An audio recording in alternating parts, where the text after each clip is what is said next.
The time for convening has arrived. We'll start this evening's series of meetings. We'll start with our work session this evening, and I'd like to invite Ms. Michelle McIntosh Ross, the Planning and Zoning Manager, to come forth and talk to us about the North Springs MARTA Corridor Study, LCI. Yes, Welcome. greetings, and season's greetings as well, Mayor and City Council. I am the project manager for this North Springs MARTA Corridor Livable Centers Initiative study. I'm here with Megan McMillan. She's our project manager from the consulting side. Oh, let's see how about that? Better. Okay. Yeah, thank you. All right. So I'm here with Megan McMillan, who is our consultant project manager on the consulting side from Nelson Nygaard. Kristen Westcott, our transportation unit manager, is also here who worked on the project, and we have a MARTA representative as well. As you know, the city was awarded a Livable Centers Initiative grant from the Atlanta Regional Commission to conduct this transportation planning study for the Peachtree Dunwoody Road, Abernathy to Spalding Drive, and to include a transit-oriented development study for the North Springs MARTA station. The city's Next 10 plan prioritizes higher density, transit-oriented growth around MARTA stations and identifies the North Springs MARTA station as a future transit-oriented development site. The Next 10 and the Transportation Master Plan identifies the Peachtree Dunwoody Road to be transformed into a pedestrian-friendly multimodal urban boulevard and greenway. And with this project, I believe we have maintained consistency with the goals of the Next 10 and the Transportation Master Plan. And Megan McMillan will walk you through the presentation. There's no required action tonight, and we will be back before you in January for your consideration for adoption. Okay, thank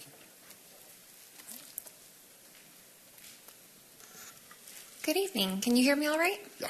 Okay, great. As Michelle mentioned, this is a two-part project looking at both a multimodal design for Peachtree Dunwoody Road from Spalding Drive to Abernathy Road, as well as a transit-oriented development for the North Springs MARTA station site. Our process kicked off this spring, looking into the existing conditions at the site, talking to the community about the needs and opportunities in the area, getting community feedback throughout the spring and summer to develop alternative concepts, which we got additional feedback on in August. And this fall, we've been refining the concepts to align with the feedback that we heard from the community at that time. We're getting close to wrapping up the project and are working on the final plan now. We held a series of community engagement activities throughout this project, including stakeholder interviews and focus groups with residents and property owners in the corridor and even the North Springs High School students. We did a walking tour with partner agencies, online surveys, pop-up events, workshops, open houses, and online engagement to collect hundreds of comments from the community throughout the process. And based off of that, we have two final concepts that we'd like to share with you tonight, starting with Peachtree Dunwoody Road. There were some key conditions that we kept in mind as we developed this concept, including the highly variable conditions along the street today. There are a lot of lane changes and different ways that the street is designed that makes it less consistent and a little confusing for people who are trying to use this street. It does have continuous sidewalks, but they are narrower than the city's existing design standards. There are only a few places for pedestrians to cross in almost a 2-mile stretch between 5 to 15-minute walk between the different crossings. There are no bicycle facilities on this corridor today except for one short block in one direction, and there have been a history of crashes, particularly at the major intersections and around the curve near the North Springs MARTA station site. Our proposed concept looks to address the challenges that we saw in the existing conditions and that we heard from the community by making it a more multimodal corridor that provides a space for everyone to walk, bike, and access transit, as well as to drive here, and encourages slower driving and safer behaviors. On the west side of the street, there will be a 12-foot shared use path, which will align with the planned extension of the 400 trail just south of this corridor, which is designed up to Mount Vernon Road, a block south from our project. And on the east side, we'll have a 6-foot sidewalk that brings it up to the city's current design standards. The street itself will be pretty consistent with what I would say is the most typical existing design along the street today, with one travel lane in each direction and a center turn lane.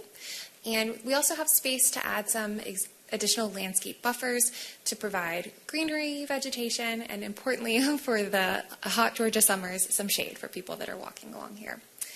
We are proposing 5 new pedestrian crossings with flashing beacons, a roundabout at the new station site entrance, which we'll talk about in a minute, at Roberts Court, and potentially lowering the speed limit here to make it more comfortable to walk and bike. There are a few variations to the proposed typical sections depending on the surrounding context, particularly at the major intersections. So you can see we're essentially keeping the number of turn lanes consistent at those major intersections compared to what you see today. We do have, for everyone's reference, all of this information is posted on the project website in the draft form, the version that we presented at the end of November, and we're finalizing the revisions now, and we'll have the updated version posted soon. You can see here's a rendering that shows a little bit more of a photorealistic version of what this would look like with the shared use path on the west side of the street and the new pedestrian crossing. This is what's called a 10% concept design, which basically means this is the first step towards redesigning this street. We're getting the street layout in mind, making sure that we understand what the community wants, what fits with the conditions, and in the next step there will be additional design stages added as it gets into 3-dimensional design, as a site survey is conducted, and they add additional detail. So you can see these are 5 of the key intersections along the corridor. You can check out the proposed designs for these intersections as well as the rest of the corridor on the project website, which is sandyspringsga.gov/northspringsstudy. We also looked at the modeled traffic impacts to understand what this proposed design, as well as what the proposed new development at the North Springs Station site would do to traffic performance. And what we're expecting is some pretty modest impacts of about 5 to 10 seconds of additional delay at the major intersections. We did a final public survey looking at the proposed concepts towards the end of November and beginning of December. And the majority of respondents, when asked to rank various aspects of the proposed concept on a scale from 1, strongly dislike it, to 5, love it, majority rated it as a like it or love it and supported the proposed concept. Looking at the North Springs MARTA station site, we also had some key existing conditions in mind here, namely the existing operations for MARTA on the station site, which are primarily located on the western part of the site, where they have the station entrance, the bus operations, the rail operations, and their parking garages. And the eastern portion of the site is essentially undeveloped today. And there is a good amount of terrain there. It's pretty hilly topography. There's a creek that runs from the southeast corner to the northwest corner of the site. We really want to have those natural features in mind as part of the design. We also know that this needs to comply with MARTA's transit-oriented development guidelines and policies, as this is their property and will be developed according to those. So based off of that analysis and working with the community, we've developed a proposed concept for the station site, which has the new development primarily focused on that eastern portion of the site that is undeveloped today. So you can see there are several new buildings that would be facing Peachtree-Dunwoody Road. There would be a parallel street to Peachtree-Dunwoody Road and the creek, and then a couple of new streets going east-west connecting those to Peachtree-Dunwoody Road to make the best use of the site while also respecting that creek corridor and the natural floodplain boundaries. The proposed development is a mix of new residential development. It could accommodate approximately 500 units. That would be refined as the site concept is refined, and about 42,000 square feet of retail. The retail would be primarily located along that new center street there. You can see the red outlines show where there would be retail frontages, and a little bit along a new central plaza in the middle of the station area. So you can see broken out a little bit by the different types here. These yellow zones are where new residential development would be added. It would include a mix of stacked flats or townhomes, small multifamily buildings, and apartments. The station site concept also includes a bit of retail in these red areas here. And you can see it's a pretty small scale retail. We don't expect this would be a regional destination retail. It would really be focused on smaller neighborhood serving spaces like coffee shops, restaurants, and small shops and services. There are several green spaces that are included as part of the concept as well, which is particularly exciting for this part of Sandy Springs, where there are not an abundance of parks today. They have different characters depending on their location, including a MARTA entrance plaza, repurposing the space between the 2 existing garages, an option for rooftop recreation on part of the MARTA garage, which would provide space for station soccer and other active recreational activities. and then a few spaces on the eastern side of the site as well, including a forested park with natural trails going through the center portion of the site, a canopy walk that would be essentially like a boardwalk that would help to directly connect pedestrians from Peachtree Dunwoody Road straight into the station entrance. We also would have a neighborhood green space in that northeastern corner of the site that would provide spaces for kids to play on the playground, terraced seating and fire pit, a central green and gathering space, and really sort of that community feeling. And then a retail plaza that would be centered along that new center street facing the new retail frontage. You can see here in this massing model, it shows the same concept in a 3D view. It's very similar in scale to the surrounding development in terms of the height and uses of the buildings, and it does align with the existing future land use policy and the existing zoning, which permits up to 6 stories on this site. This is sort of a sideways view looking at what this would look like from the ground level. You can see, particularly heading down towards the creek, there is a good amount of topography and there are some changes in elevations throughout the site.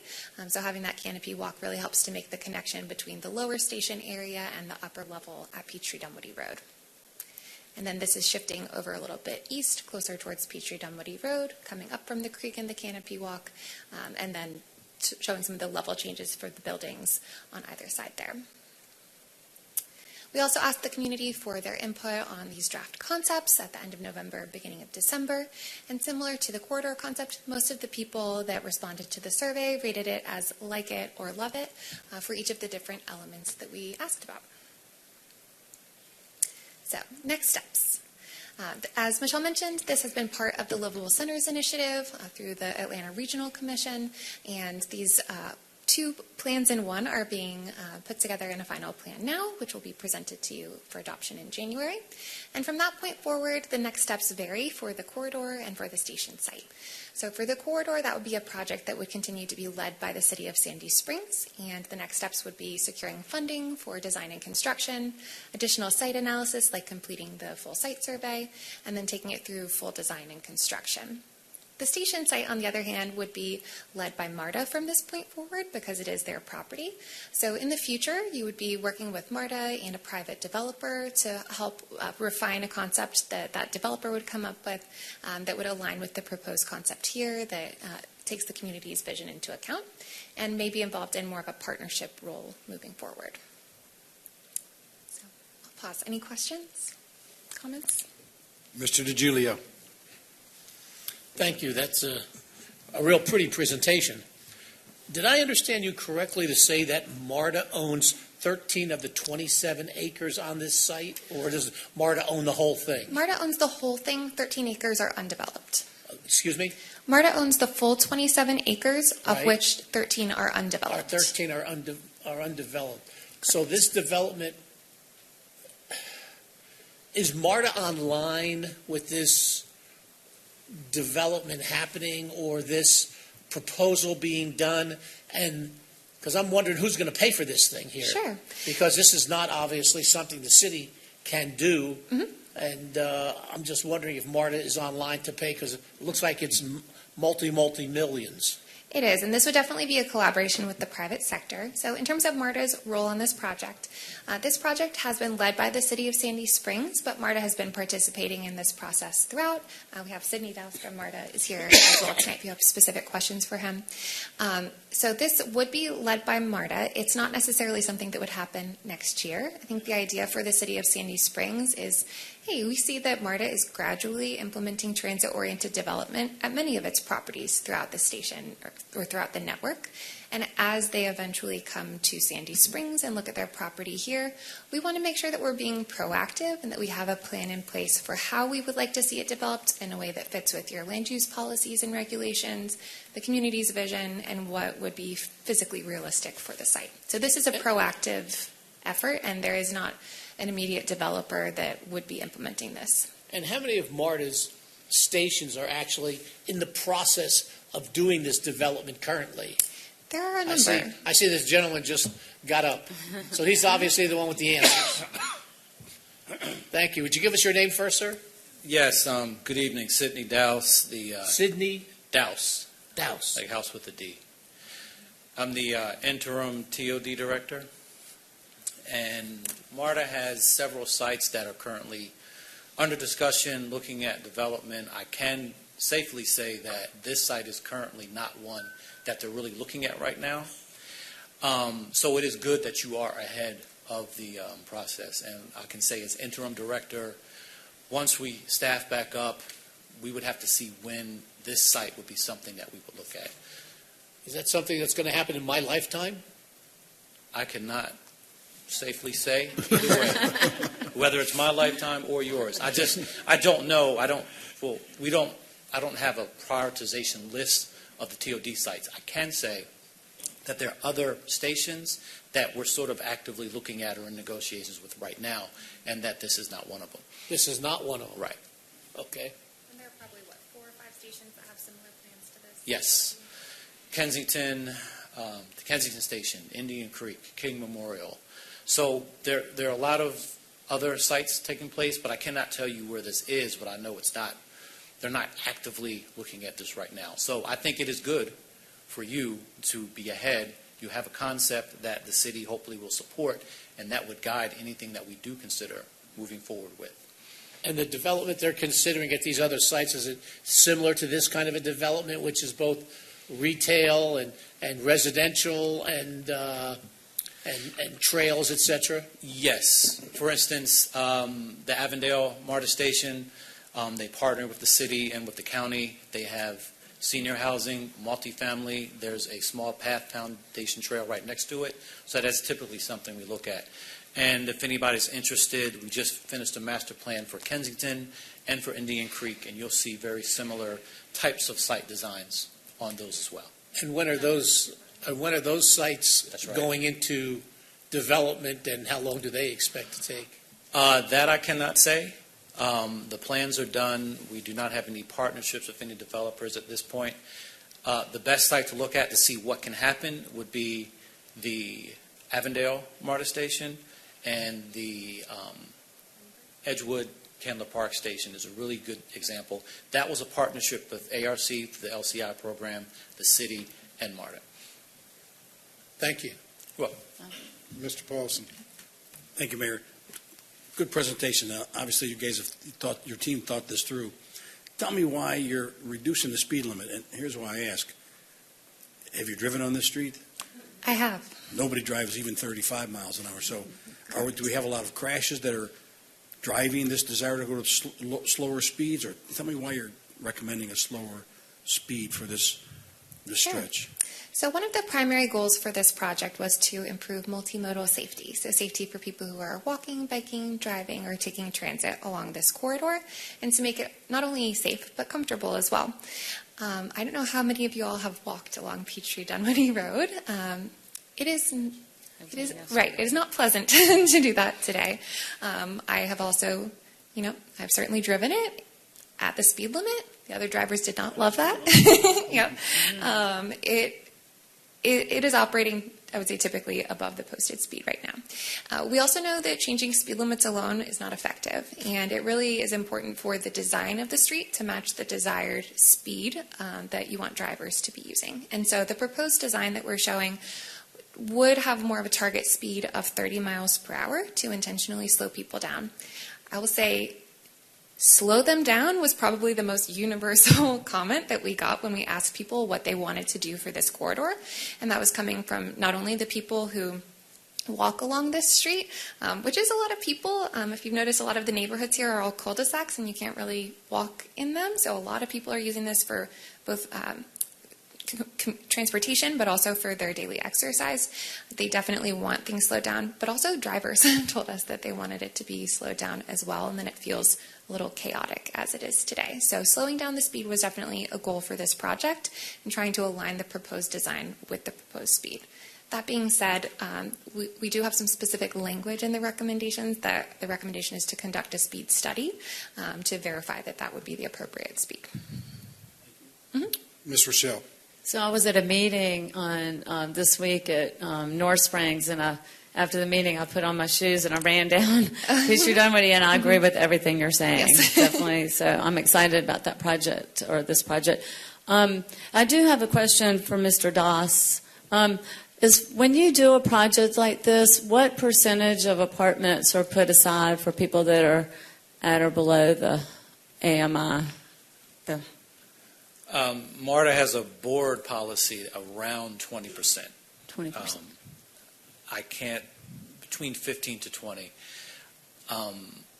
But I can get you that information, and they've really increased their emphasis and focus on that as well, too. And that's at any station that you do? Any TOD site that we own, yes. Okay. All right, thank you. Any other questions? Ms. Mueller.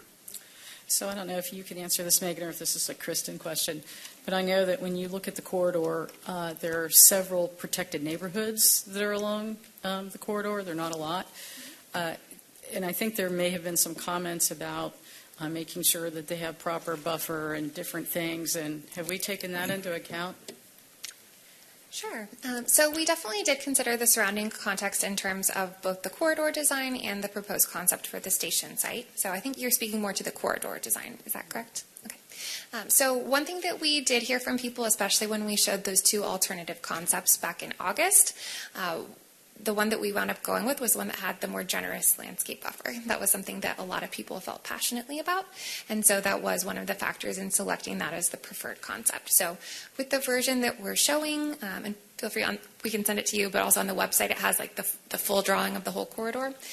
In most places we are able to fit at least a 5-foot buffer on each side, which would include street trees, which would help to create some additional buffering for those surrounding properties. And in some places, the street's very wide today, much wider than what's needed for the amount of traffic that it carries, and so there are some places where there is a much more generous landscape buffer that is possible. We also were intentional about trying to keep the general footprint for the street as it is today, and trying to minimize the need for any property acquisition or any kind of intrusion on existing landscape buffers that these properties already have in place.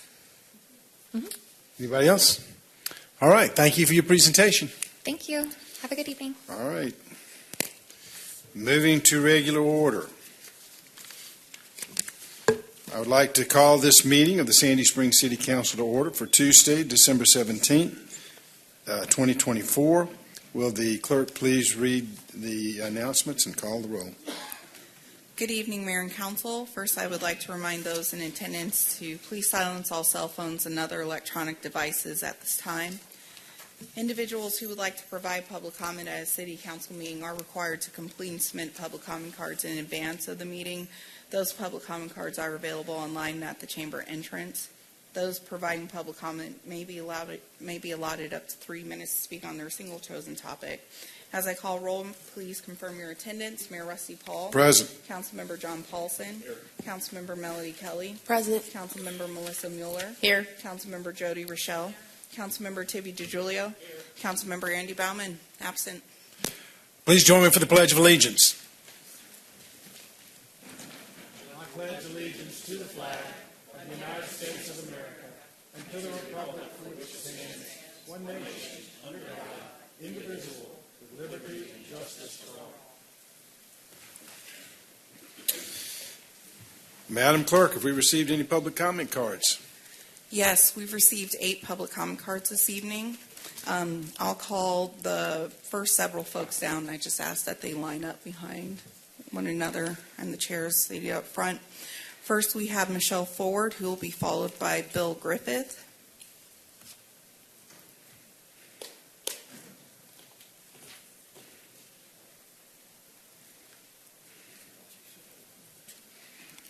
First, we have Michelle Ford. Ms. Ford? All right. Ms. Ford going once, going twice. Sold. Mr. Griffith, you're up. All right. And after Mr. Griffith, we'll have Theodore Davis. And Mr. Griffith, if you'll state your address for the record too, please. Just name an address for the record. I'm Bill Griffith, 9580 Roberts Drive, Sandy Springs, 30350. Mr. Mayor and council members, continuing my closing statement regarding the Roberts Drive Side Path Scoping Study, at the last meeting I reminded you that the study consists of 2 phases, 1 and 2. and that for much of the way, the proposed side path is 12 feet wide with a 5-foot wide landscape strip. I said there are 3 issues with the study. However, I didn't have time to finish discussing the second issue, i.e., that of filling gaps in the sidewalks on Roberts Drive. I'll finish that now. As for the Phase 1 part of that second issue, all of it has a completely adequate 5-foot wide sidewalk the entire length, exclusive of the new bridge. Thus, money spent on Phase 1 is not for safety reasons. Let's not spend money on non-safety related things while there are unmet safety needs elsewhere. As for the Phase 2 part of the second issue, that covers approximately 1 mile, excluding a short stretch where work is to be done by others. The projected cost is $11.7 million. By the way, the previously referenced sidewalk on Brandon Mill Road will cost approximately $1.69 million, and that includes realignment of Brandon Mill Road and its repaving. Per my measurement, that will be approximately 1/3 of a mile long. That's approximately $5 million per mile, compared to the aforementioned $11.7 million. So, reduce the width of the Roberts Drive side path and landscape strip to no more than the Brandon Mill Road width of 8 feet, and use a significant monetary savings on needed safety measures elsewhere. I know there are some, rather than on recreation type spending. The third issue, as for providing safe walking and bike routes, many bicyclists have long used Roberts Drive with no apparent issues. As for safe walking routes, earlier I said the proposed side path is much wider and more costly than needed for a safer walking route. As for providing a safe walking route, the study does not address a speeding issue on Roberts Drive, and until that is seriously addressed by the city, the proposed side path may be safer, but it won't be safe. Another issue, of those who own single-family parcels that abut Roberts Drive who submitted public comments on the proposal, 73% of them oppose the proposal.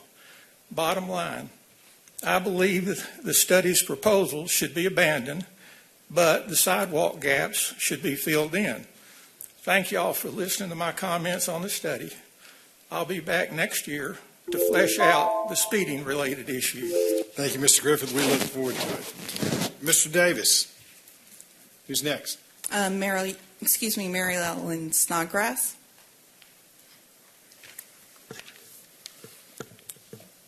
All right. Theodore Davis III, 272 Summer Drive. Good evening, Mayor and City Council. I'm in front of you to discuss tonight's contract to Heath and Lineback under unfinished business. Last meeting, you all requested additional information as part of the proposal, including a full breakdown of the cost proposals and how the vendors scored on the criteria. I'm glad that the changes were made, and hopefully the additional details proved to be satisfactory. Unfortunately, the problem is that not every contract award has had this level of detail presented. As an example from last month, I also have the contract award memos to Zaveri Enterprises for sidewalk programs, which have Zaveri as the winning proposals, a total cost of slightly over $450,000, and, well, not much else to really publicly go on to judge them. It's hardly the first instance of this either, and there's been inconsistency in the information contained in these presentations and memos from time to time, which has also been pointed out by fellow residents throughout the years. So, in the holiday spirit, I propose an early New Year's resolution, and one that can easily be kept, requiring that all contract award presentations and memos also present the same information as the Heath and Lineback one tonight. In particular, they should include the following.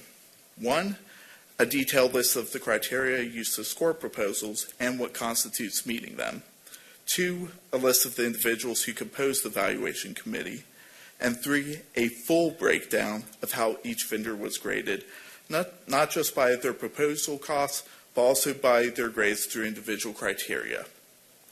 Not only would this mitigate future concerns of both consistency and the lack of relevant information, it would also make it clearer was expected from future vendors and hopefully clamp down on the number of non-responsive bids received for proposals.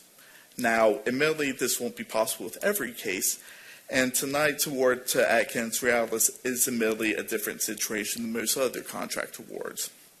But for every other case, wouldn't it be nice to make sure that all relevant information is available so that there's a more streamlined process for everyone involved? Thank you very much. Thank you, Mr. Davis. Ms. Snodgrass, and after her? John Snodgrass. Okay. Good evening. My name is Mary Ellen Snodgrass. I live in Mount Vernon Woods. First of all, I want to thank you for reading my long email that I sent you and for looking at the picture. So hopefully you understand where we're coming from. Tonight I have 5 key points that I'd like to make about the issue. First, Mount Vernon Wood and Mount Vernon School is not a community school. More than 60% of the students live outside of Sandy Springs. Their parents are not local taxpayers. They don't vote. But all the neighborhoods surrounding the school are filled with people that pay taxes to Sandy Springs and they vote. Number 2, 100% of the parents enroll their children knowing that the school had no lights on the football fields. Other nearby schools like Holy Innocents and Dunwoody respect their neighbors and they play off-site. Mount Vernon school leaders have repeatedly refused suggestions of exploring those ways. Number 3, the school leaders say the main reason for the light is to accommodate team practice schedules. However, with 2 new fields planned within the near future, that won't be a problem. That will resolve that problem. Number 4, while restrictions on the lights are possible, enforcement would fall on the neighborhoods as the school has a history of not following codes, as you read. Code enforcement employees do not work at night, so adding another burden that we would have to document and report any violations. I believe the main motivation for the lights is to generate income. In its most recent Impact Ready strategy plan, the school talked about finding ways to raise money to keep tuition down. The school told us that it plans to rent the fields as often as possible, up to 5 nights a week until 9:30 at night. This would disrupt the quiet enjoyment of our homes forever. So when the students, the staff, the faculty go to their quiet homes, we would have a third-party organization would be free to come in and use the lights till 10:30 at 9:30 at night. Is this how the city of Sandy Springs protects their protected neighborhoods that have been there for 60-plus years? Please, many Mount Vernon families are unaware of the rental aspect. Once we have made them aware of that, they have been much more understanding of what we're talking about. Please consider our request that we do not want to have our lives and our homes drastically changed by accommodating third-party organizations. Thank you, Ms. Snodgrass. Thank you. Yep. Mr. Snodgrass. Followed by Adam Hicks. By whom? Adam Hicks. Okay. All right, thank you. My name's John Snodgrass. I'm here with more about my opposition to the Mount Vernon School football field lights. Since our last gathering, we've heard that some people think it's okay for the school to break its promise to never install lights. They say things have changed over the last 20 years. Here are some facts that have not and will not change. My wife and I are still residents of Mount Vernon Woods, as we've been for 48 years. We still have a sewer line running through our property thanks to the easement that we gave the school. Our property is still 100 feet from the end zone of the football field. During the school's light demonstration last month, we could see the light pole clearly from our backyard. The no lights promise given in exchange for the sewer easement was made to more than just us and the Glenn family. It was reaffirmed in the 2003 Fulton County Use Permit, the 2005 and 2016 Declarations of Covenant, and the 2017 Sandy Springs Conditional Use Permit. Here's what has changed since 05. 94% of us voted to establish City of Sandy Springs. Having 7 of you make decisions that affect your neighbors is far better than being represented by a sole member of the Fulton County Commission. Here's what each of you need to know about your constituents and what we think of this issue. Some of our neighbors analyzed the more than 300 public comments submitted about the school's application. 69% of Sandy Springs residents are against it. The number jumps to almost 75% among the people living in 30328 zip code. In comments from people living in the 3 neighborhoods adjacent to the school, that number is an overwhelming 93% against it.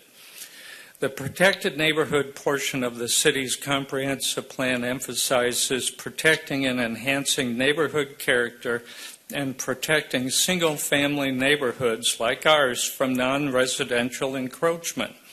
Do you think lights on the Mount Vernon field are compatible with those 2 statements? You know my answer. City of Sandy Springs talks about protecting neighborhoods and our quality of life. Now it's time to walk the walk. Please vote no and support our neighbors. We're watching, and so are neighbors near other schools with unlit fields. Thank you, Mr. Snodgrass. Mr. Hicks.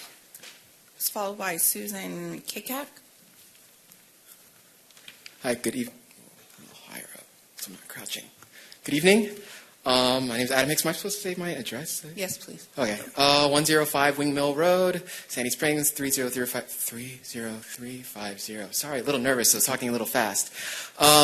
So I signed up to do public comment just because I'm trying to get more engaged in my community. I watch a lot of documentaries. I host an event called Community Documentary Night, which thank you, Councilmember Kelly, for joining one of our events.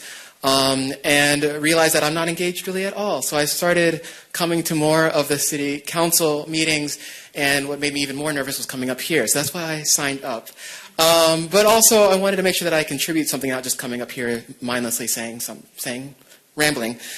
So you had mentioned before, Mayor Paul, about our first fire chief, Jack McElfish, who had recently passed away. I wanted to express my condolences.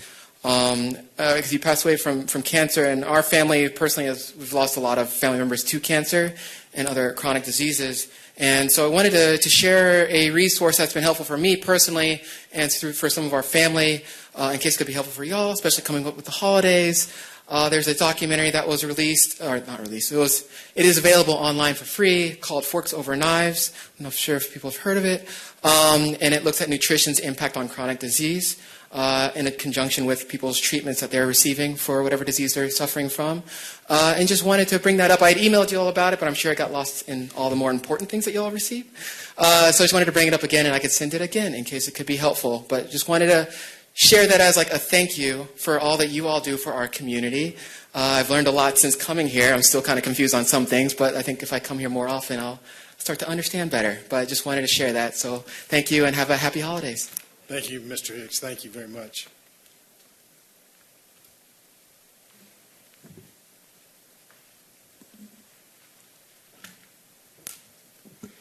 Good evening. My name is Susan Keesack. I live at 6497 Cherry Tree Lane in the Mount Vernon Woods subdivision. I'm here to talk about my opposition to the Mount Vernon School's application to light its football field.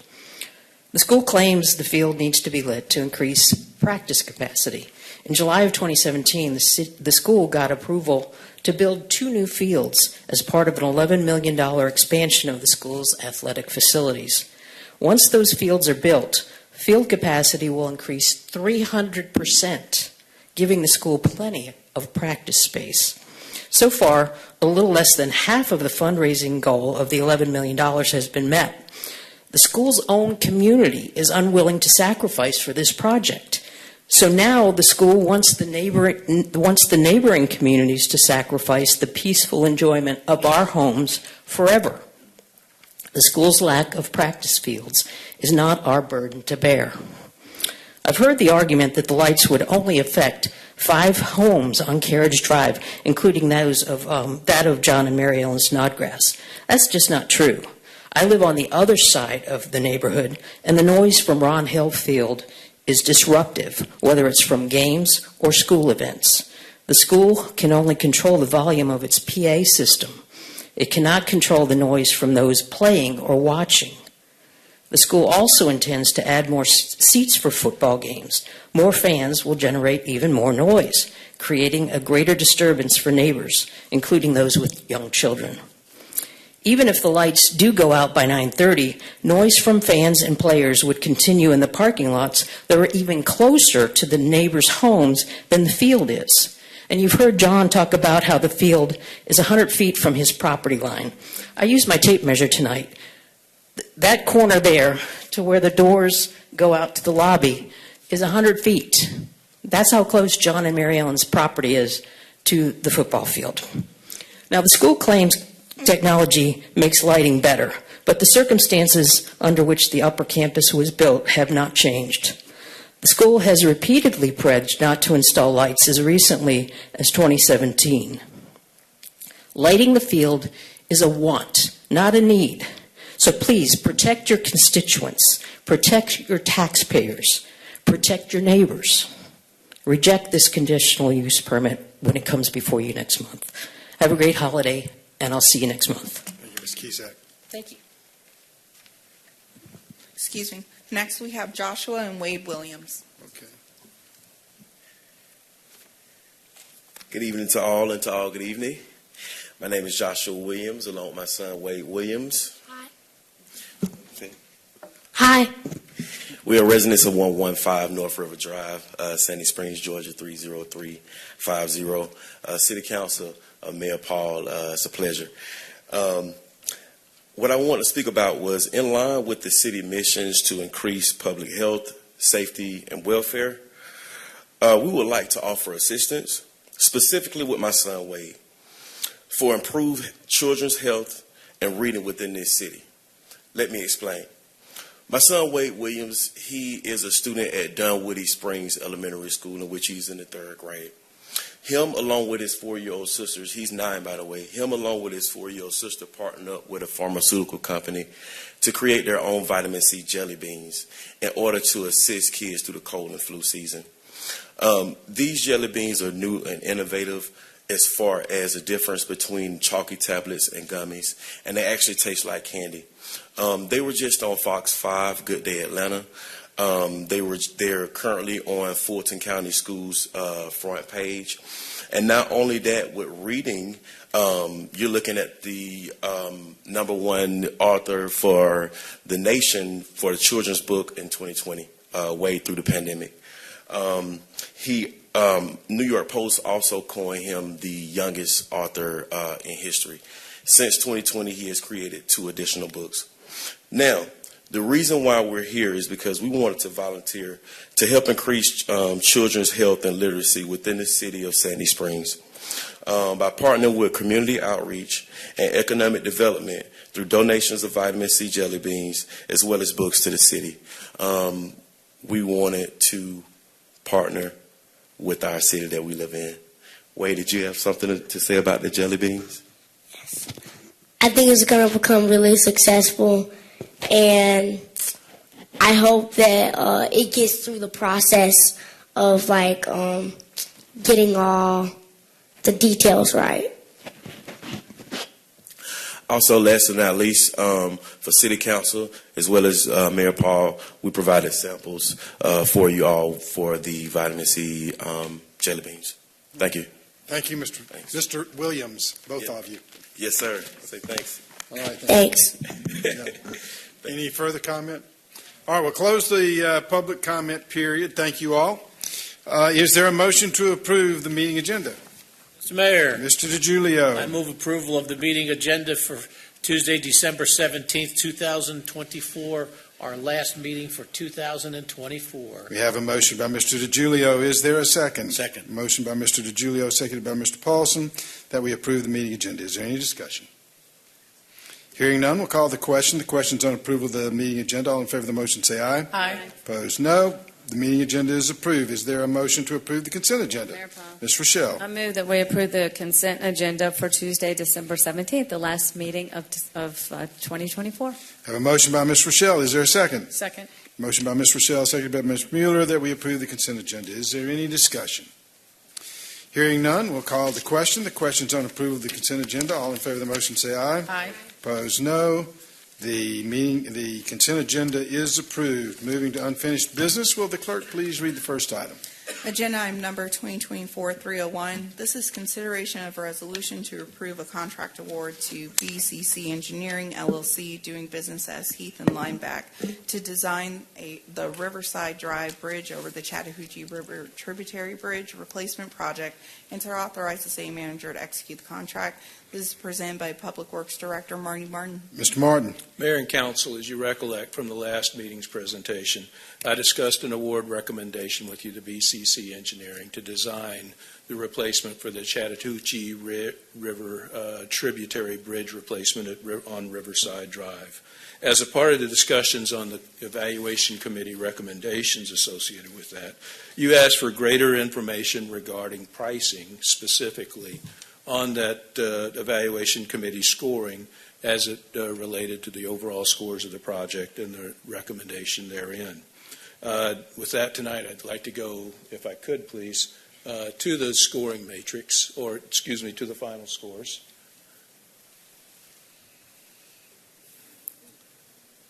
And with that considered, you see the result of the Evaluation Committee scores for the criteria scored therein.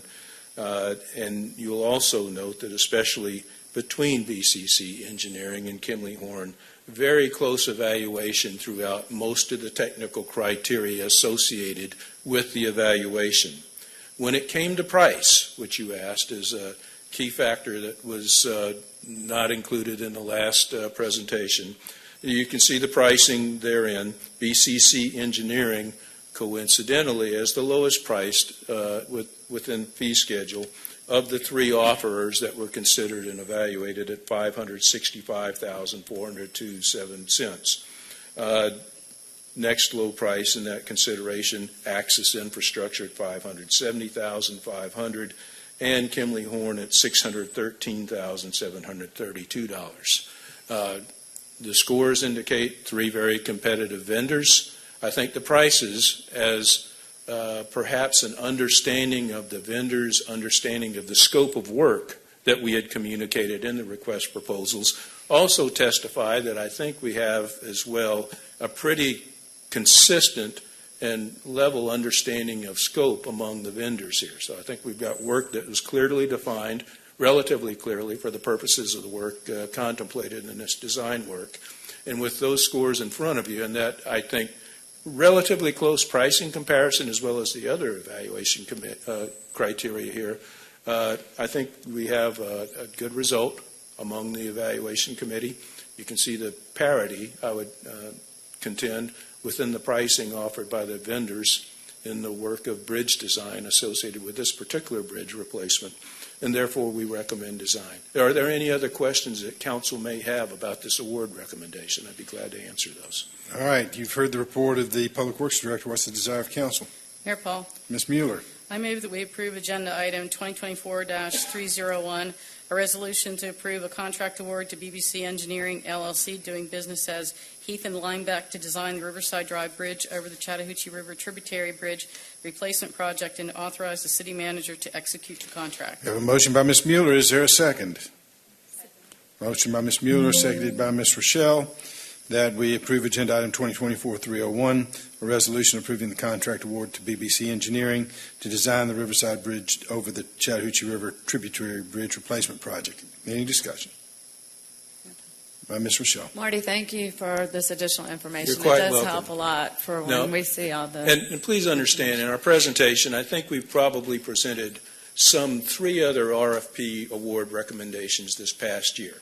And staff works against templates that we develop over time that worked the last time. Let's use that same template again. So this template that we presented the last time was an evolution of those presentations we've made over the course of the next year or last year. We'll manage and correct our template again to better answer your questions as we move forward. Any other discussion? Hearing none, we'll call the question. The question's on agenda item 2024-301, approving a contract award to BBC Engineering to design the Riverside Bridge over the Chattahoochee River Tributary Bridge Replacement Project. All in favor of the motion, say aye. Aye. Opposed, no. The item is approved. The clerk will please read the next item, moving on to new business. Agenda item number 2024-313. This is consideration of a resolution to reappoint members to the Board of Ethics, Heather Crater and Evan Barron, presented by Mayor Rusty Paul. As you all know, we are a city of ethics, and we have a ethics commission. By law, the ethics commissioners are limited to 2 terms, and then they must roll off. We've had one member roll off, and so I am nominating Heather Crater, who has been an alternate member up to this point, as a full board member, and reappointing Evan Barron as to his second term on the ethics committee. I think you all know that the ethics committee or the ethics commission has been like the Maytag repairman. In almost 20 years, we haven't had a single ethics complaint. They come in and look at each other for about 5 minutes and go home whenever they meet each quarter. So we hope to keep them as unbusy as they have been. So please, everybody up here, don't do anything that will cause them any work. But anyway, with that, I urge the appointment of Heather Crater and the reappointment of Evan Barron to the Board of Ethics. Is there a motion? Mayor Paul? Dr. Kelly.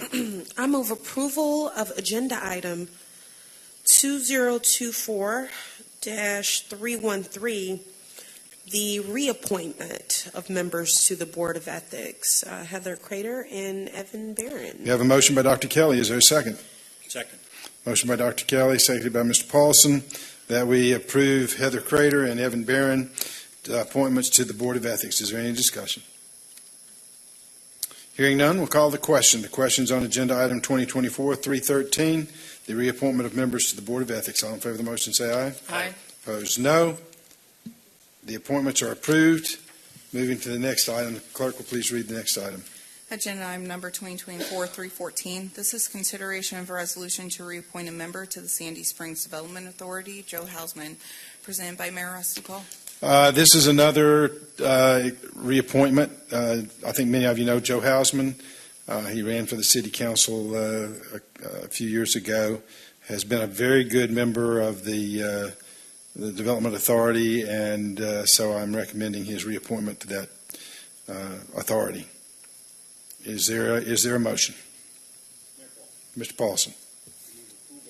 Approval of agenda item 2024-314, resolution to reappoint member of the Sandy Springs Development Authority, Joe Hausman. A motion by Mr. Paulson. Is there a second? Second. Motion by Mr. Paulson, seconded by Ms. Mueller, that we approve agenda item 2024-314, the reappointment of Joe Hausman to the Sandy Springs Development Authority. Is there any discussion? Hearing none, we'll call the question. The question's on agenda item 2024-314, the reappointment of Joe Hausman to the Sandy Springs Development Authority. All in favor of the motion, say aye. Aye. Opposed, no. The item is approved. I'll be bringing some more appointments in January. We have about 4 or 5 of those terms that end in January. I think that just as a point of information, I am asking and almost requiring that any new appointees go through the Sandy Springs Leadership Academy. I think that helps them understand about the total role of the city. So there'll be some reappointments, but all the new appointments that I have going forward will be coming from that pool of talent who have gone through that, because I think it helps if they understand how they fit within the total context. So just give you a heads up on that. Will the clerk please read the next item? Agenda item number 2024-315, consideration of a resolution to accept a purchase and sale agreement related to property located at 6059 Boylston Drive and land lot 71 of the 17th District, City of Sandy Springs, Fulton County, Georgia. That's tax ID number 17007100020212, and property located at 6049 Boylston Drive and land lot 71 of the 17th District, City of Sandy Springs, Fulton County, Georgia, tax ID number 17007100020220, in relation to the T00581 Boylston Drive at Hammond Drive intersection improvements project, presented by Public Works Director Marty Martin. Mr. Martin. Mayor and Council, tonight I bring to you a purchase and sale agreement award recommendation for purchase of property located at 6059 Boylston Drive. This acquisition is required in relation to project T58-1, the Boylston Drive at Hammond intersection improvement project, which we hope to soon put out for construction bid. And this acquisition will enable us to put pedestrian improvements on this frontage to complement the redevelopment and redesign or reconstruction of that intersection. A little background here, that the acquisition of some 116 square feet of fee simple right-of-way on the seller's property, 6059 Boylston Drive, is necessary to construct the project, again in the interest of constructing those pedestrian improvements that don't exist there now. The City of Sandy Springs owns the property located adjacent to this property at 6049 Boylston Drive. As a part of the process, we prepared an appraisal and then reached out to the adjacent property, or the property owner in this case, Mr. Quigley. The estimated fair market value of the required fee simple right-of-way to be acquired amounts to now some $38,300. Not only was it the fee simple right-of-way acquisition to build the pedestrian improvements, but we also impacted the property in a couple of different ways. One, the landscaping on those improvements that the property owner owned, as well as reconstruction of a commercial business sign, marquee sign on the frontage, and 2 parking lot lights located within the area that had to be relocated as well. Cost associated with all of those things. In the process of reaching out to the property owner indicated a desire and a need for access onto what is now the city property that we had acquired a few years ago in the interest of this intersection and ultimately the Hammond Drive widening project. When he explained the need, that requirement to be able to access on surface from the front of his property to the back of the property, we understood a requirement and a request for some 6-foot wide corridor in order to be able to access the back of the project. He further explained to a real estate agent at the time that had been previous access granted with prior property owners. As he needed to access the back of the property, he would work with the previous owners there to get access to it. Now seemed the right time to create that access. So first thing we did with that request, though, was Mr. Johnson and I, our T-SPLOST program manager, we investigated the site with some knowledge of both this project, as far as design requirements, and the future work contemplated with the Hammond Drive widening project to ensure that none of the improvements contemplated in either of the projects would be jeopardized by the right-of-way acquisition being requested by the property owner at this time. We reviewed the site, confirmed we believe we'd be absolutely clear of both the roadway pedestrian improvements required right now and then the future installation of a stormwater detention structure here in the future roadway widening project. So we agreed that in concept we could move forward with this property swap as a part of the purchase and sale agreement. Caroline, if you could go to the next slide, please. Thank you. So with that said, as you see here, we performed Mr. Quigley's appraisal, fair market value originally of $25,700, offer based on $36 a square foot. We also considered the values of the property we acquired in 2020, the 2 properties immediately adjacent to him, with an overall price at the time of, somewhere at $1.55 million. In right-of-way negotiations, staff determined that it was reasonable to use the same cost per square foot for right-of-way, in this case $36 a square foot, since this was a cross-the-fence line agreement here. So base property value on his side of the fence, base property on our side of the fence would be fair and equitable in that exchange. As well, you recollect I mentioned the other cost that the city would be required to reimburse the property owner for as a part of improvements for the project. Relocation of the marquee sign, landscaping, and the parking lot lights. Mr. Quigley came in not only with quotes from vendors detailing his belief on his cost to relocate the lighting, the marquee sign, the landscaping, etc. And as a part of that, he presented an offer, as you see there, of some $38,300 compared to the city's final negotiated counter offer, some $40,100 for the property. The difference between those offers being some $1,800. So in front of you tonight, that negotiated settlement, both the land value plus the cost relocating, adjusting the improvements on the property, Mr. Quigley in this case offering to pay some $1,800 for the exchange of the land and the cost he's entitled to in order to city to access to provide pedestrian improvements on his frontage or the frontage in front of his property as a part of this Boylston and Hammond intersection project. With that, we recommend approval of the purchase and sale agreement. You've heard the report of the Public Works Director. What's the desire of council? Mayor Paul. Ms. Mueller. I move that we approve agenda item 2024-315, a resolution to accept purchase and sale agreement related to property located at 6059 Boylston Drive and land lot 71 of the 17th District of Sandy Springs, Fulton County, Georgia, tax ID number 17-007-1-0002-021-2, and property located at 6049 Boylston Drive and land lot 71 of the 17th District of Sandy Springs, Fulton County, Georgia, tax ID number 17-007-1-0002-022-0 in relation to the T0058-1 Boylston Drive at Hammond Drive intersection improvements project. We have a motion by Ms. Mueller. Is there a second? Second.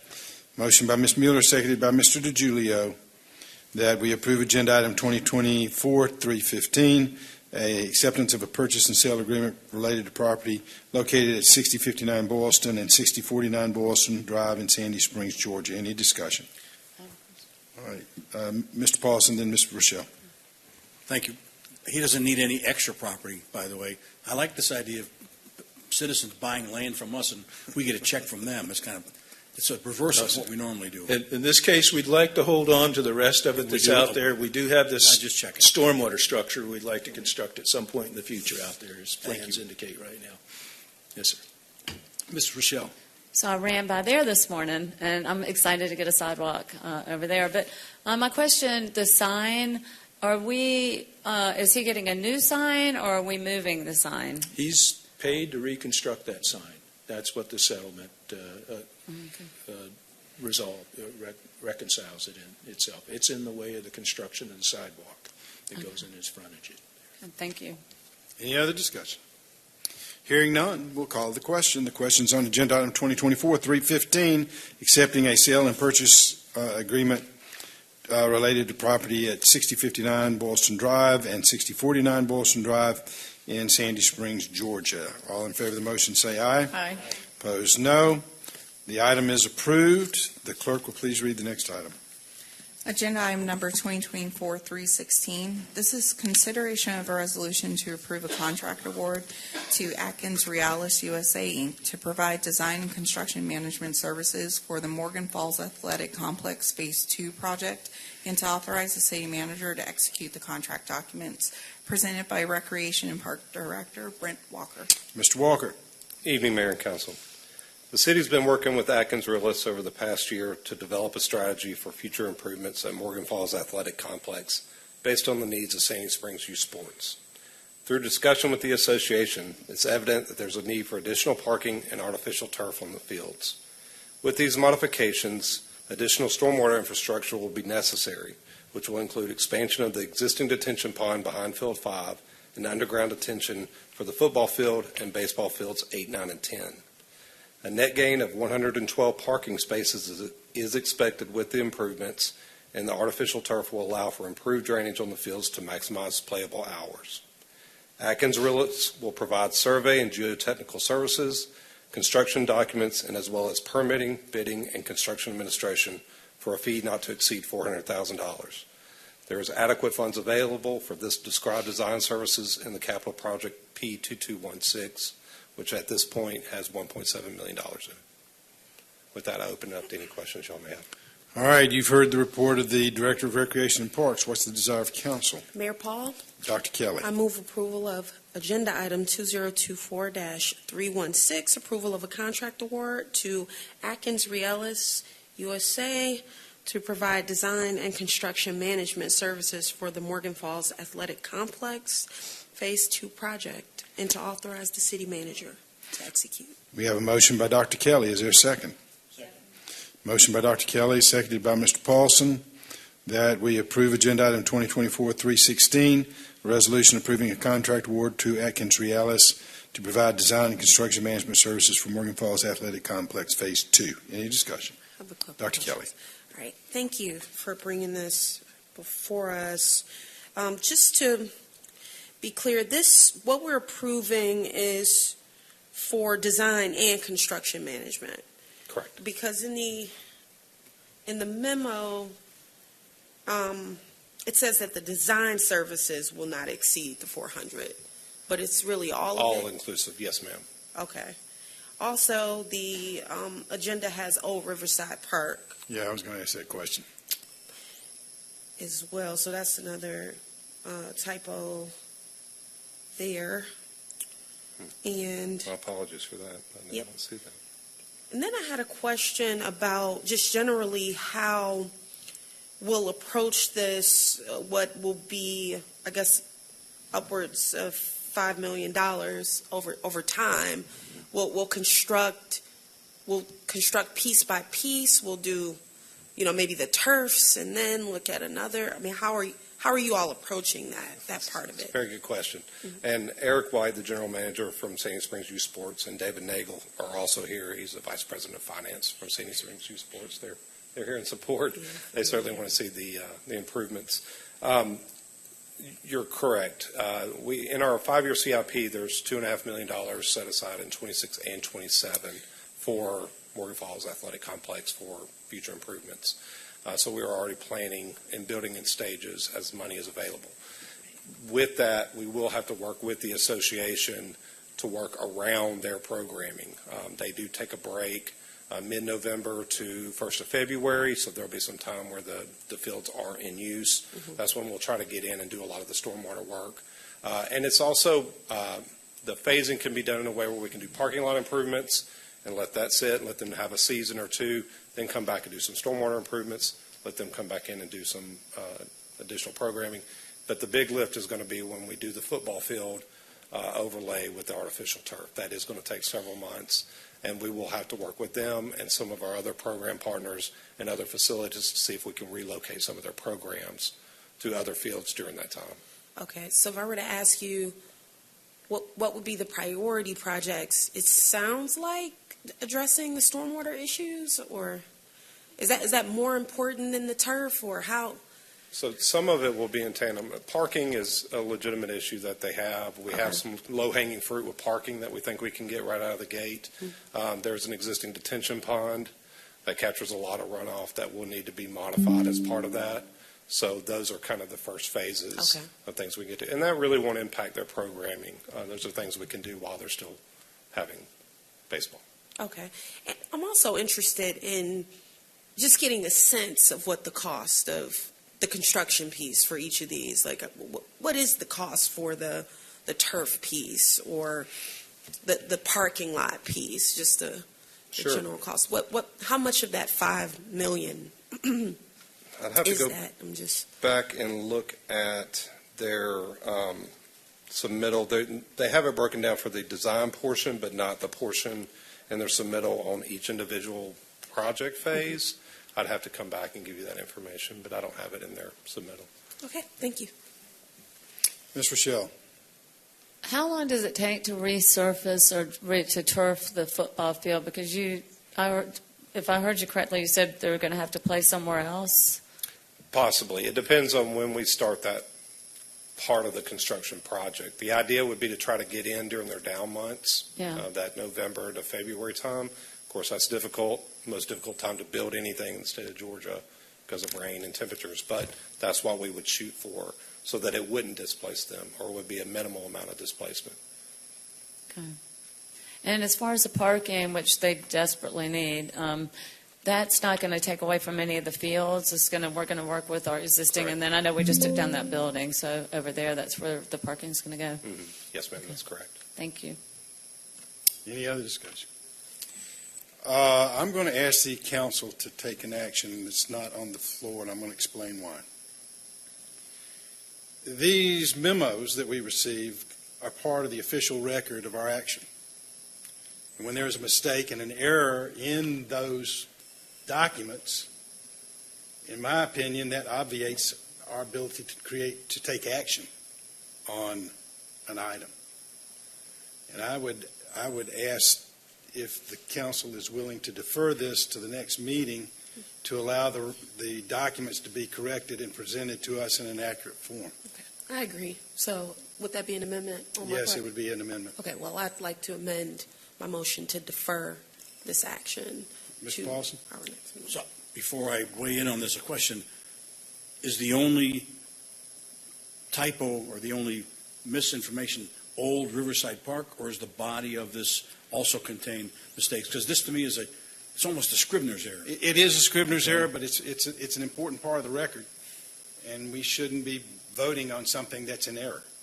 Can we vote to also change I'm not sure that we have on the fly? maybe we do have the ability to correct the staff report, but staff needs to correct their report. Okay. I'm just asking. Understand. Sometimes Scribner errors can be picked up without I agree objection. totally, but this is, in my opinion, could be substantive. It's part of the official record. It's what we're acting on. This is, the staff report is part of our action. And, okay. So we have a revised motion to defer this item to the next meeting to allow staff to correct the memo. Any further discussion? Dr. Kelly. I just want to also say that we are going to need to say probably more than design services shall not exceed 400,000. So the whole piece. Yeah, design and construction management. We can certainly everything that we're paying for right now. Okay. Any further discussion? All right. The posture is we're voting to defer to the next council meeting, which will be in January of 2025. All in favor of the motion, say aye. Aye. Opposed, no. The item is deferred. Will the clerk please read the next item? Agenda item 2024-317, consideration of a resolution to approve the submission of the solid waste infrastructure for recycling grant application for improvements at the Sandy Springs Recycling Center and to authorize the city manager to execute documents to effectuate the same. This is presented by Director of Recreation and Parks, Brent Walker. Mr. Walker. Thank you, Mayor.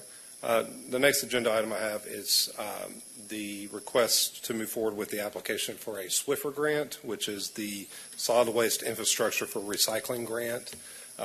This is a grant, if I can get the slide to, okay. It's a bipartisan infrastructure law grant that's administered by the EPA. The goals certainly are to increase recycling, reduce contamination, and promote a circular economy in Sandy Springs. They issue 25 grant awards between $500,000 and $4 million each. There is no match required by the city, and we have identified two projects that would be beneficial to keep North Fulton beautiful to a budget of $1.2 million. The twofold proposal proposes that we upgrade the Morgan Falls Road Recycling Center.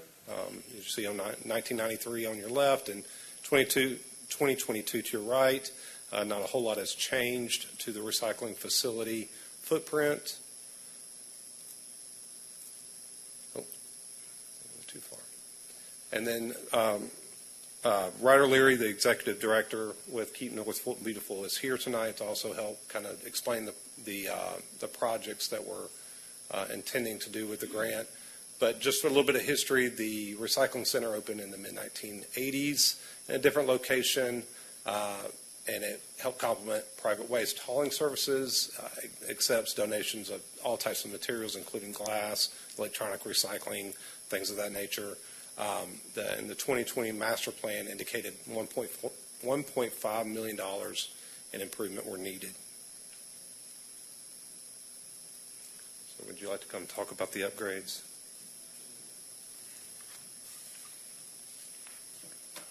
I won't take all your space up here. Good evening. Happy holidays. Thank you guys all for your time and consideration, and also thank you for the wonderful partnership we have with you guys at Keep North Fulton Beautiful. I know I'm the last thing on the agenda, so I'll be very brief so we can go home and see our families for the holidays. A couple of things that are the two biggest pieces of this aspect is one, like Brent was saying, it's going to be major updates to the actual infrastructure of the facility. That is going to include new pavement. I don't know if you've been to the facility recently. It's Is there any pavement there? What little is left there. We still operate on it. We just have to change forklift tires every now and then. That's a big aspect of it. You see in the map there what that would include, as well as a stormwater update. Another big aspect of this is also going to give us the ability to expand what we're doing. We're already doing what you probably already know, our plastics, cardboards, scrap metal, electronics, glass. That is, let me tell you, that is like through the roof right this second, especially after the holidays. Again, this will give us the ability to do more of what we're currently doing. This includes some extra forklifts, an extra baler. That's what holds us back currently, is the actual ability for us to process materials quickly. The secondary piece of this is to get outside of our four walls. I know that we're doing things in the community around education as part of our new strategic plan, but one of the things that we want to do as part of this project also is a mobilization unit.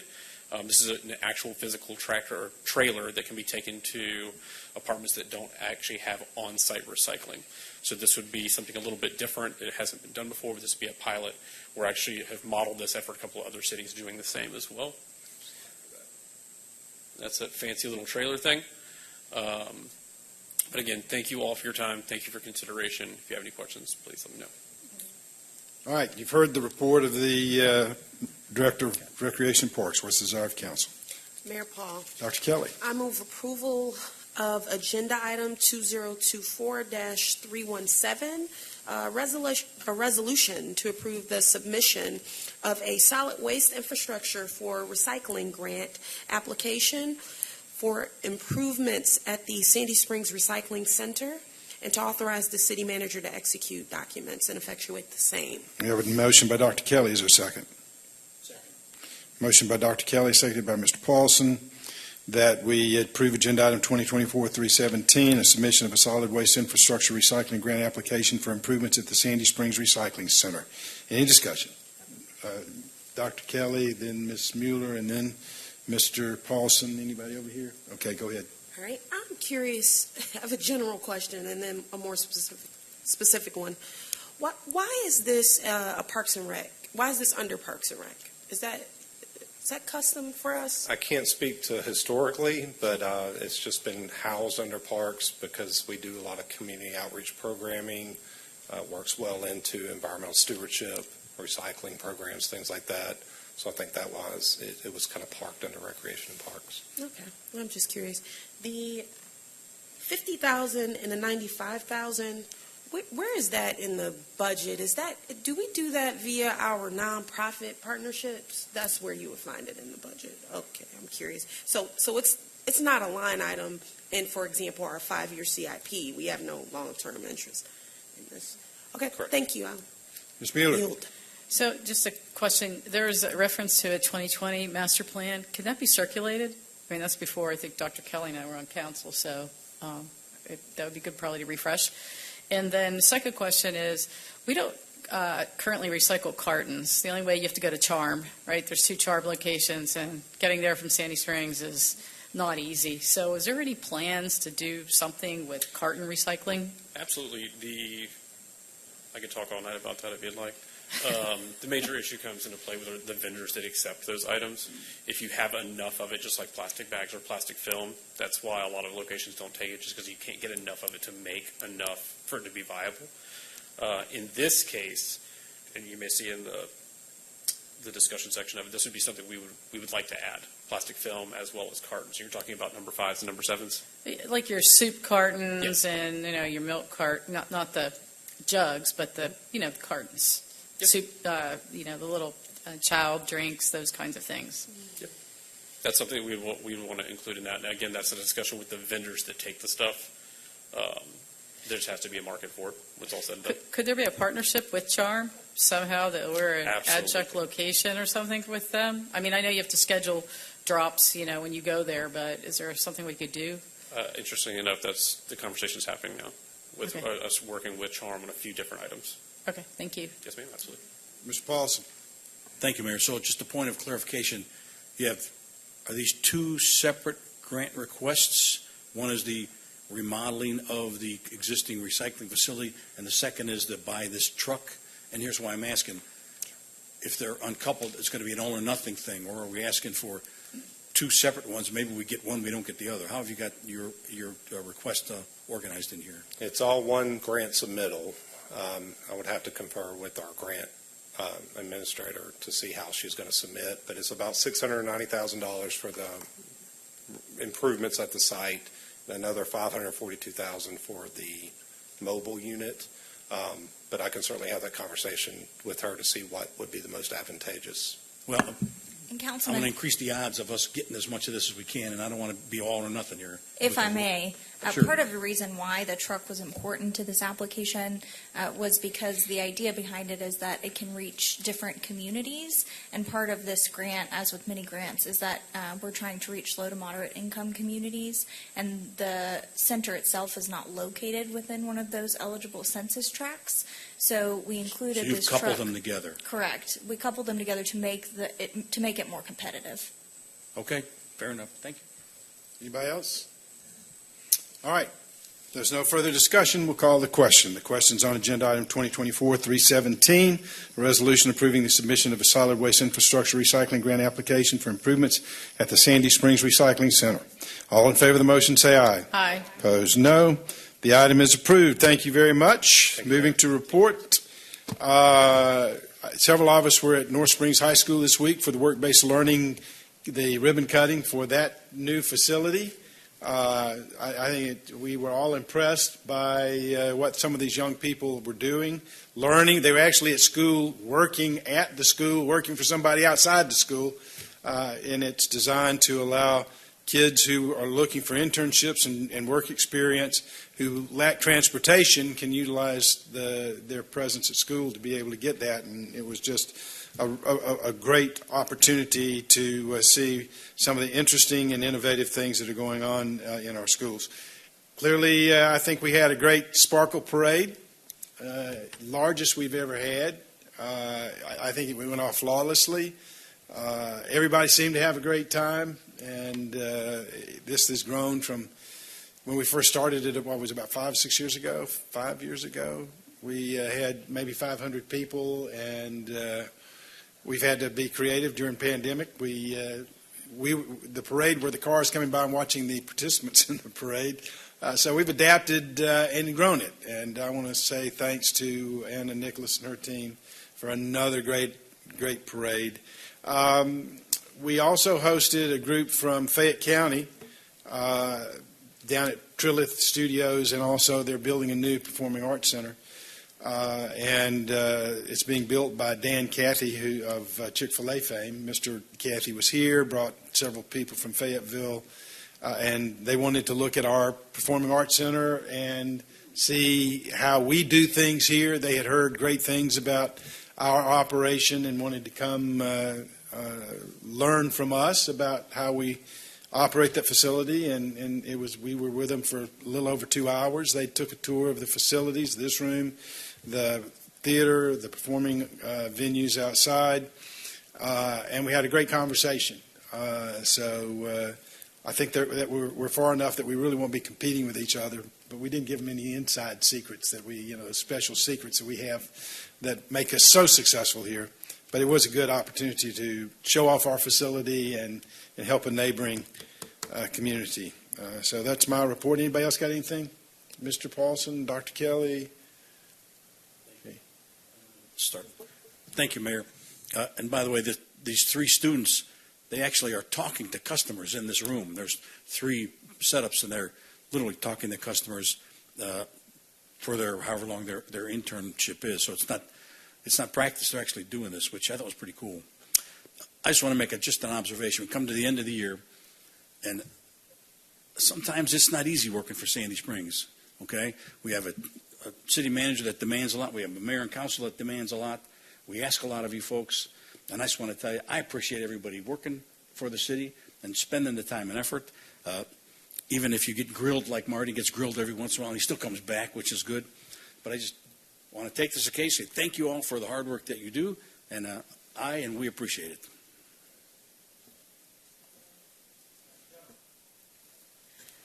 Great. So yesterday I had an opportunity to attend a sort of public meeting with parents or families impacted by the Spalding Drive Elementary School potential closing, consolidation, redistricting. And I just want to, speaking of just being impressed, I just want to say how impressive their presentation was. Yesterday they have put together just themselves, they've organized and put together a masterful argument against the closing of their school. Of course, we won't know anything until January or February, but I just wanted to state on the record, I was blown away last night. They came in today and gave me a copy of that presentation, and we talked early on, and I said, look, if you've got to have, you can't use emotion, you've got to come up with a data-driven argument. They did the work. They really did the work, and I met with them today, and we went through it, and I agree, Dr. Kelly. It's an amazing document and documents everything about why that school should not be closed. For your information, and I'll provide everybody a copy, I've drafted a letter to go to each of the school board members outlining my arguments. My arguments were not nearly as impressive as theirs, but I weighed in and letters. I guess I'll sign it tomorrow, and it'll go in the mail talking about why they should look at options and alternatives to closing that, and I'll make sure everybody gets a copy of the letter that I'm sending to the school board on the city's behalf. But thank you for that. Anybody else? Ms. Rochelle. Well, I want to ditto what John said because I want to thank all of you too, not just today but every day. You make our jobs so easy. We get asked some easy questions sometimes and some very difficult questions sometimes, and I don't hesitate at all to reach out to all of you guys, and I just want to thank you so much, and I hope you have a happy holidays. Yep. Ms. Carlisle? The financials. Yes, sir. Good evening. This is the review for your October 2024 unaudited financials. We are at 33% of the budget year. Revenues are at 28.20%, and expenditures are at 38.03% of the budget. We've achieved 100% of the insurance premium tax, plumbing, electrical, and HVAC permits as of the close of this financial report. As mentioned last month, the property tax deadline was November 15th, and we received the largest portion of the property taxes. They will be shown on the report in November. The departmental general fund expenses are shown on pages 9 through 28, and each department is managing according to the budget between 19 and 56% of the approved budget. And this concludes your report for October 2024. Any questions of the Chief Financial Officer about the financials? All right, thank you. We don't need an executive session tonight, correct? All right, Mr. DiGiulio, it's all yours. Mr. DiGiulio moves adjournment. Is there a second? Seconded by Mr. Paulson. All in favor of the motion, say aye. Aye. Opposed, no. We are adjourned. 7:28. Happy holidays, everyone. Yep. So I didn't get involved. invited to this thing at North Springs. Were we all invited to it? I thought so. I didn't get